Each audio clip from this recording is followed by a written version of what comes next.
welcome to Moose Talks with your host, Moose Willis, and our guest, Karl Marx. Say hi, Karl. Oh, pleasure to be here, Moose. Big fan. Pleasure to have you.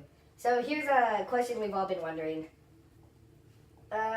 When were you born, and what was your family education like?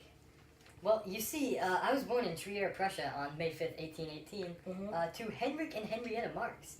And you see... Oh, I heard a lot about them. Yes, you see, Henrik, he was a lawyer of moderate wealth, and that was the family that I was born into.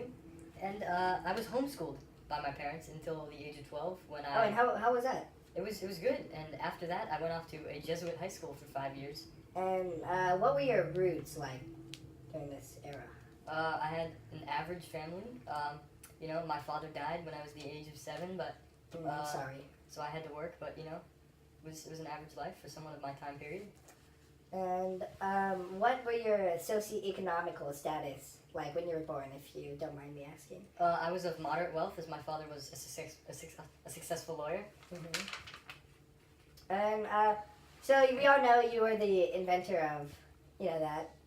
And what would you say is your most significant achievement? I'd say that my most significant achievement is coining the ism known as communism today, which is the idea that all property and currency is owned by the government and distributed evenly to the people.